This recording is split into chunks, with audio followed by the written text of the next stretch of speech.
Antes de mergulhar nesta história incrível, considere se inscrever no canal e ativar o sininho. Cada história aqui tem algo a dizer. E você não vai querer perder nenhuma.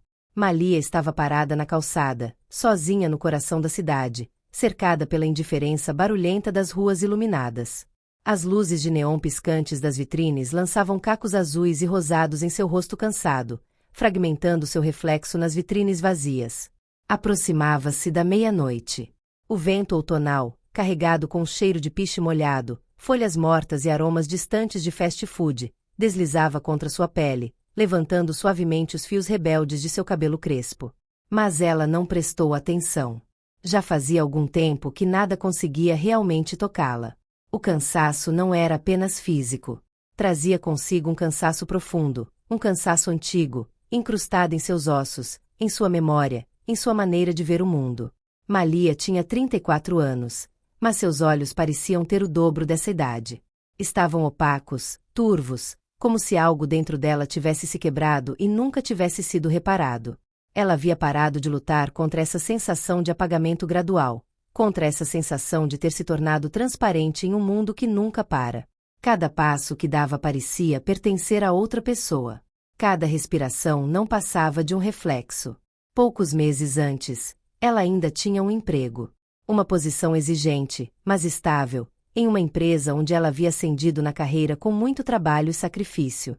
Ela chegava cedo. Saía tarde. Fazia de tudo para ser impecável. E, no entanto, um erro que ela não cometera, um simples descuido atribuído ao seu nome, fora suficiente para derrubá-la. Um boato começou, uma acusação vaga, e tudo desmoronou.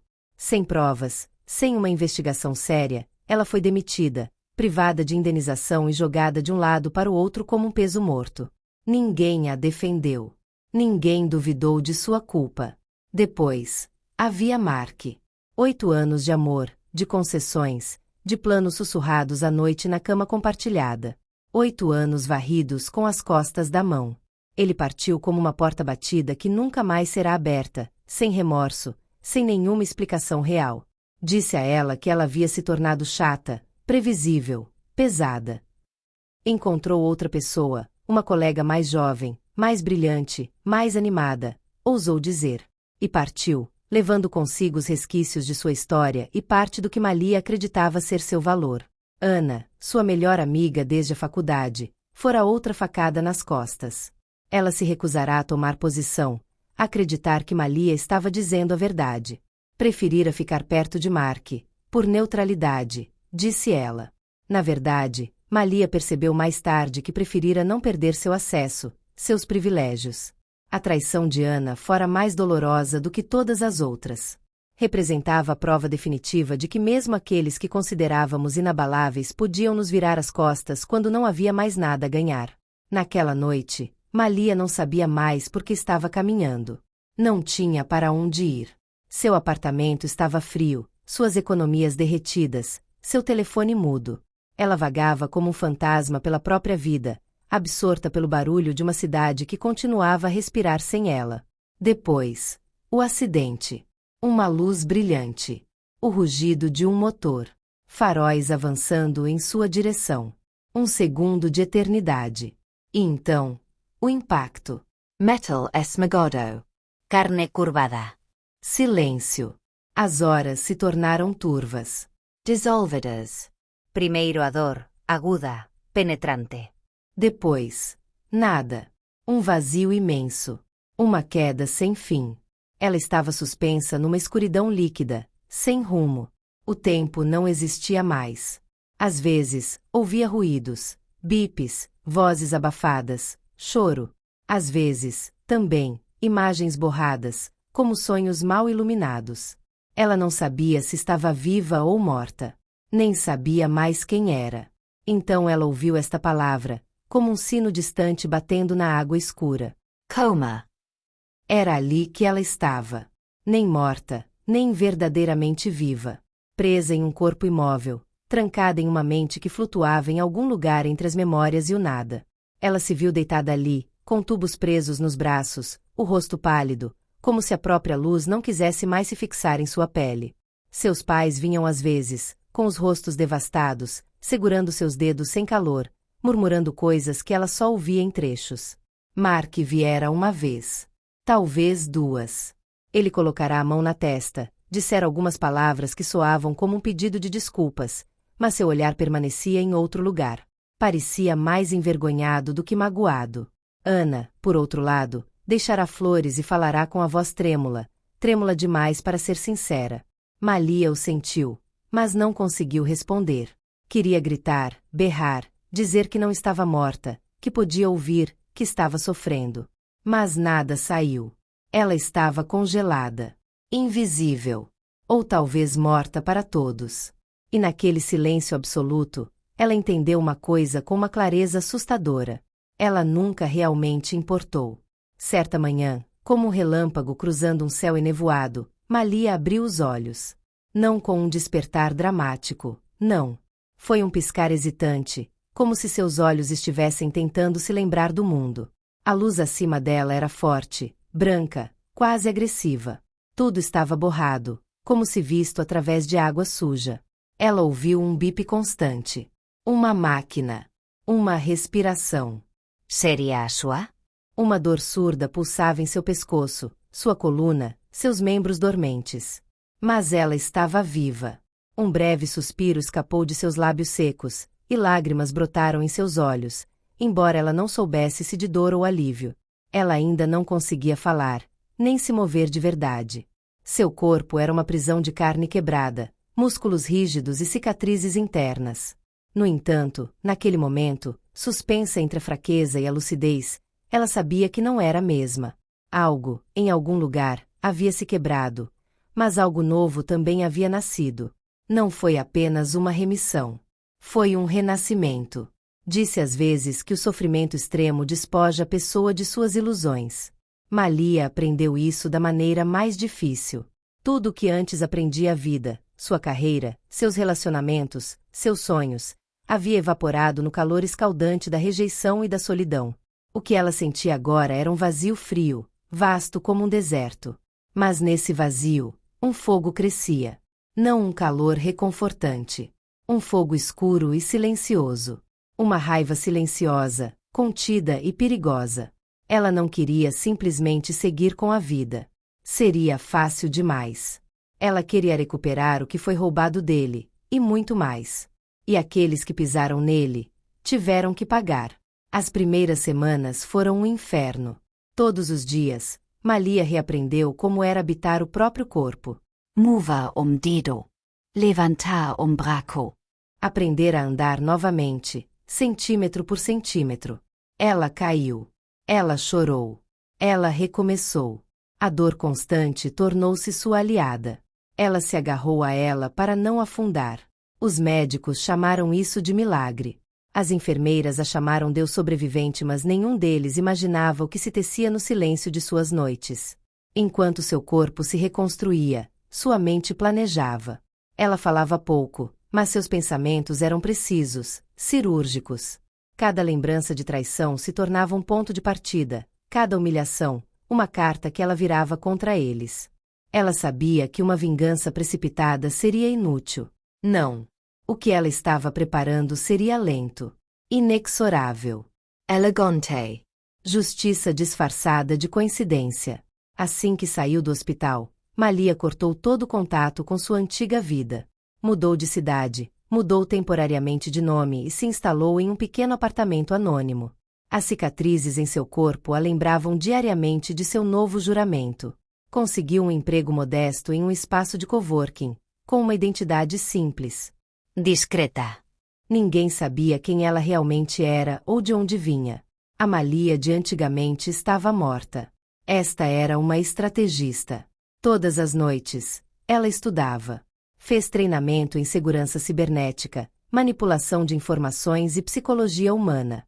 Passou horas rastreando digitalmente aqueles que a haviam abandonado. Marcos, em primeiro lugar. Ele agora morava em uma elegante casa suburbana com sua nova parceira, Clara, uma assistente de marketing 10 anos mais nova. A felicidade deles era ostentada nas redes sociais. Malia via isso como nada mais do que fachada. Mark, ela pensava, sempre tivera um ego frágil. Bastavam algumas rachaduras para desfazer tudo. Ela se lembrou de um pendrive antigo e esquecido que instintivamente guardava no fundo de um estojo. Ao abri-lo, descobriu um arquivo que havia sido apagado, mas não destruído. Dentro, vestígios de transações questionáveis, um esquema financeiro duvidoso que Mark usará quando ainda gerenciava os orçamentos da empresa. Dinheiro desviado. Notas fiscais falsas. Nada espetacular, mas o suficiente para despertar as suspeitas de um contador cuidadoso. Ela não fez nada. Ainda. Ela esperou. Bem, próximo. O velho amigo. A traição mais dolorosa. Ana aproveitou a saída de Malia para se aproximar de Mark. Graças a ele, ela foi promovida a chefe de departamento. Seu perfil no LinkedIn brilhava com ambição e números adulterados. Malia passou semanas analisando suas apresentações internas, relatórios e e-mails profissionais obtidos por meio de um contato discreto dentro da empresa. Ela descobriu que Ana havia fabricado certos números, atribuindo projetos ao seu nome quando estes já estavam sendo executados por terceiros. Era tudo ilusão. Malia escreveu um relatório anônimo, claro, preciso e apoiado por evidências irrefutáveis. Ela esperou por uma reunião estratégica, amplamente divulgada internamente, para vazar o arquivo para a gerência e alguns colegas invejosos. E então houve seu ex-chefe, o homem que assinará sua queda com um sorriso administrativo. Ele ainda acreditava que estava certo. Gabava-se de ter rejuvenescido sua equipe, de ter contratado um novo talento promissor, substituindo Malia por um homem arrogante, mas medíocre. Malia não precisou manipular nada. Ela esperou. A jovem substituta cometeu erros. Muitos. Demais. Quando os resultados despencaram, Malia lançou anonimamente uma série de artigos em um blog influente de RH, destacando o caso de uma mulher que havia sido injustamente demitida e substituída por um homem incompetente. O artigo circulou. O caso causou comoção nos círculos profissionais. A reputação de seu ex-chefe foi manchada. Ele perdeu um contrato importante. Mas isso foi só o começo. Malia não estava apenas tentando derrubá-los. Ela os queria desconstruir, como fizeram com ela. Paciência, estratégia, precisão. E a cada passo, ela se endireitava um pouco mais. Ela recuperava o controle da sua história. Ela não era mais a vítima. Ela foi a arquiteta da queda deles. Os primeiros passos de sua vingança foram quase imperceptíveis, silenciosos como um veneno que se espalha lentamente. Malia não queria atacar com força logo de cara. Queria que as coisas apodrecessem por dentro, que o colapso viesse de seus próprios alicerces. Ela plantou sementes de dúvida, medo, caos. E observou, pacientemente, como uma estrategista. O primeiro a cair foi Marcos. Malia enviou um relatório meticulosamente escrito às autoridades fiscais, contendo evidências precisas, transferências suspeitas, empresas de fachada, contas no exterior. Ela conhecia seus hábitos, suas falhas. Sabia como ele ocultava sua renda para evitar o pagamento de impostos. A carta era anônima, é claro, mas cada detalhe havia sido cuidadosamente escolhido. Algumas semanas depois, uma investigação discreta foi iniciada. Mark, confiante, ignorou os primeiros sinais. Mas quando os inspetores apareceram em seu escritório, o pânico tomou conta. Ele tentou encobrir as evidências, negá-las, minimizá-las. Em vão. O que ele pensava estar enterrado ressurgiu na imprensa especializada. Investidores se retiraram.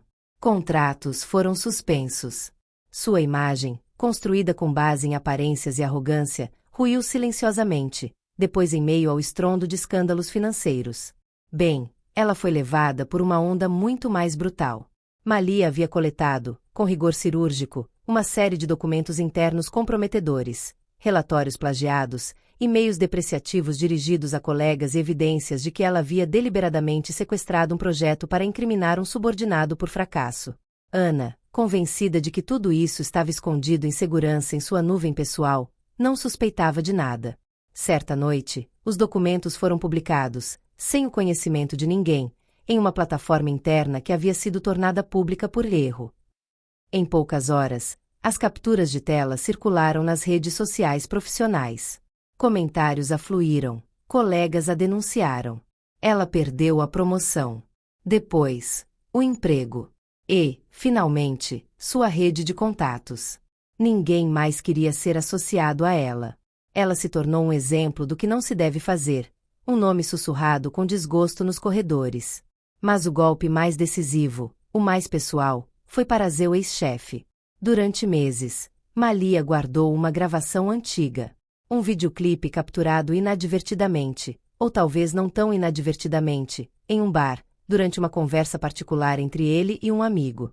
Nele, ele admitia, rindo, que havia falsificado os resultados de uma auditoria interna para justificar a demissão de Malia, tudo em um esforço para subir na hierarquia corporativa. Ela não esperava por isso, coitada. Certinha demais para este mundo. Malia vazou a gravação para vários fóruns dedicados a direitos trabalhistas e transparência empresarial. Ela garantiu que o vídeo fosse analisado, cruzado e tornado verificável. Quando viralizou, tudo desmoronou. Uma investigação foi aberta, seu cargo suspenso e sua imagem manchada para sempre. A mídia especializada fez disso sua matéria de capa. A empresa se distanciou. Ele desapareceu das redes, engolido pela própria vergonha. Mas o que Malia não esperava sentir era o vazio. Ela sonhara com esses momentos durante meses. Com aqueles olhares perdidos, com aquelas carreiras arruinadas, com aquela confusão total nos olhos daqueles que a pisotearam. E, no entanto, diante da realidade da queda, não houve triunfo. Nenhuma satisfação duradoura. Apenas um alívio breve e frágil, imediatamente substituído por uma pergunta incômoda e agora? Ela ainda os observava à distância. Mark, tentando restaurar sua imagem com desculpas desajeitadas. Ana, reclusa, apagando seus perfis digitais. Seu antigo chefe, o fantasma de um sistema que ele um dia pensou dominar. E ela, Malia, o que viu no espelho? Uma mulher de pé. Certamente. Mas extinta. Consumida pelo ódio que ela alimentara como uma chama sagrada. A vingança não a destruiu, mas ela também não a curou. E então, pela primeira vez, ela se fez a verdadeira pergunta. Não eles pagaram, mas no que eu me tornei? Ela percebeu que talvez a maior traição não fosse a dos outros, mas a que ela mesma infligiu, abandonar sua própria luz para se tornar apenas a sombra da queda deles. Ela chorou. Não de raiva, mas de tristeza. Tristeza pela antiga ela. E naquela noite, ela decidiu não destruir mais mas para reconstruir. Ela deixou a cidade. Retomou seu nome verdadeiro. Lenta e dolorosamente, fez as pazes com o passado. Não para se desculpar, mas para se libertar. Ela entendeu que nunca poderia apagar as cicatrizes, mas podia escolher o que fazer com elas.